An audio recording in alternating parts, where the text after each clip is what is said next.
while President Trump is barnstorming the Middle East, because I can analyze and watch everything that's happening here, I can look at it and think about it, because President Donald Trump is on quite a pace right now. Understand, President Donald Trump flew all the way through the night. He flew from Washington, D.C. to Saudi Arabia. He rested for 90 minutes at the local Ritz Hotel, got back into the motorcade, went to the Saudi palace, met with officials, world leaders. Every CEO on the planet is there in Saudi Arabia. And then President Trump had to go give a long speech in front of all these people and then go do a royal dinner all in one day. It's basically a 40-hour day. And honestly, President Trump, for him, that's nothing considering what he did during this last election. What he did during that, he did not sleep for the last 3 days during the last election, and there were many days where he did not sleep at all. And again, the easy contrast, but it's worthy to keep on mentioning and noticing. The last president could not do this. When Joe Biden went to Saudi Arabia, he went and fist bumped Mohammed bin Salman and took a day and a half off before the first meeting. You see, President Donald Trump is recalibrating the world geopolitical order for the better.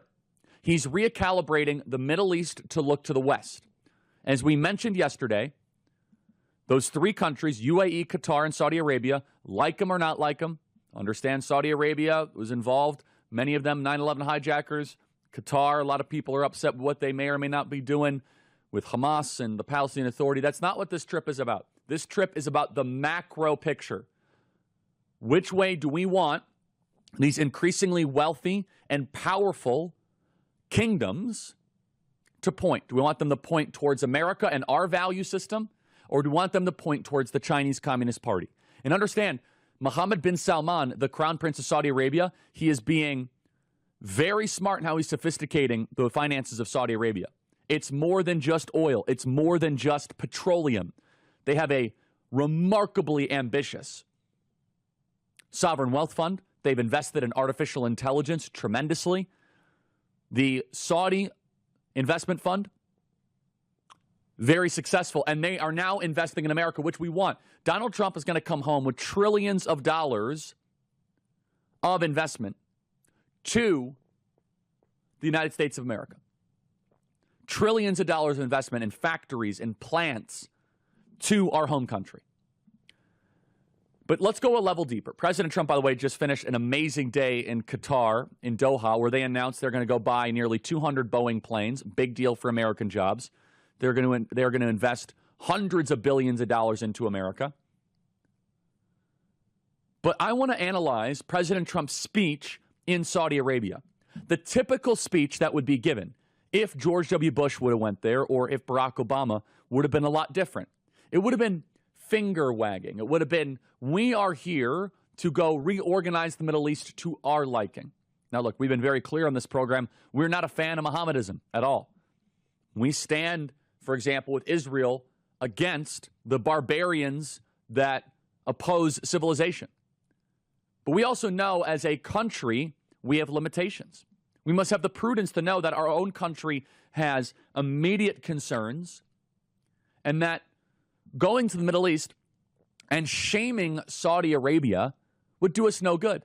Now, ironically, this is what's so delicious about all this, is that we are going to Europe and shaming them, but we're not going to the Middle East and shaming their customs. And I actually think it's very smart because Europe is not living up to their own standard. They're not. Europe is not living up to the standard of free speech and democracy and the rule of law. They're raiding people's homes for bad social media posts. A gentler touch, a more friendly touch in the Middle East with these actors will make the next Abraham Accords more likely, will allow us to ice out the malicious actors of Iran and Hamas in the Middle East, and will then turn that capital towards markets that we favor. And President Trump, he was in rare form yesterday, giving a morally clear speech about how we want the Middle East to be about technology, not terrorism.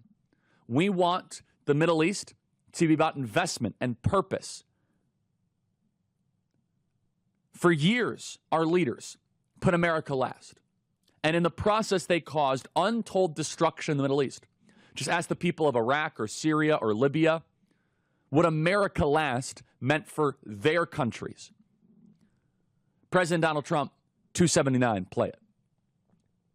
So many decades of conflict. Finally, it is within our grasp to reach the future that generations before us could only dream about, a land of peace, safety, harmony, opportunity, innovation, and achievement right here in the Middle East. And let me also tell you the brilliance of what President Trump is doing.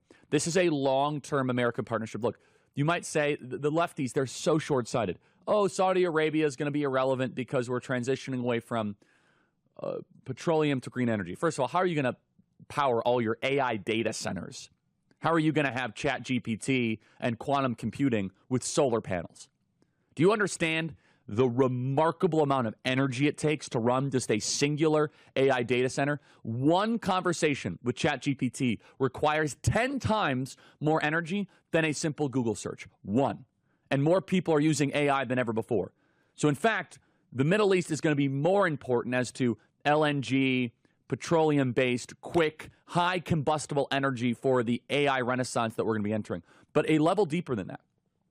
One of the most important things, and President Trump knows this, is he's investing in the future, is that with the Saudis and the Qataris and the Emiratis, so you have the Emir of Qatar, you got Mohammed bin Salman in Saudi Arabia, and you got Mohammed bin Zayed in the United Arab Emirates. Those are the three major actors. These are monarchies. These are not democracies. These are monarchies. They'll be led by the same men 20, 30, maybe 50 years from now. If we forge strong relationships with them, they could last a very long time.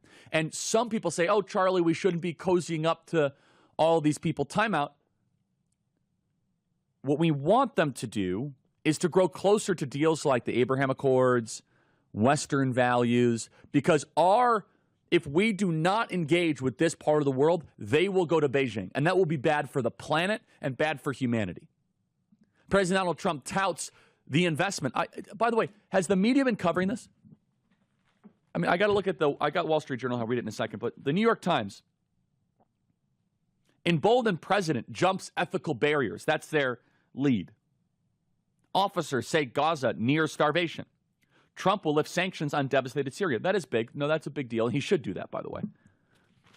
But the amount of investment that President Trump is announcing, this is like a stimulus package. I want you to understand what's happening here. The amount of investment that President Trump is announcing is the equivalent, if not more, than the big Obama stimulus. Do you remember the Obama stimulus back in 2010, 2009? It was heralded by the media. $800 billion stimulus, and we're going to build bridges, and we're going to build roads, and we're going to build solar panels. President Donald Trump is coming back with a foreign stimulus in America without an act of Congress, without going into debt, without borrowing, without having to mortgage future generations. Let's play cut 278, please. In addition to purchases of $142 billion of American-made military equipment by our great Saudi partners, the largest ever, this week there are multi-billion-dollar commercial deals with Amazon, Oracle, AMD. They're all here. Uber, Qualcomm, Johnson & Johnson, and many, many more. And I'm going to build this out further because I know a lot of people in Saudi Arabia right now. I know them in Riyadh, and I know the deals that are happening, and I'm getting kind of text messages about kind of what's happening. And without going into some of those details, because it's not that private, but what's really awesome is what President Trump has done is he's created almost a mini Olympics vibe. This is the place to be. If you're not here, you're missing out. And all the deals are happening within like this 4-day window. Boom. Yes, I'll open up that plant and facility. Yes, I will expand that AI data center in Sacramento. And what he's done is he's brought everyone in the room, and the Chinese are iced out. They are iced out. What you are seeing is an optimistic economic Olympics of where all the power brokers of the economy are being soft social pressured into investing in America. For full shows, live and on demand, it's Salem News Channel.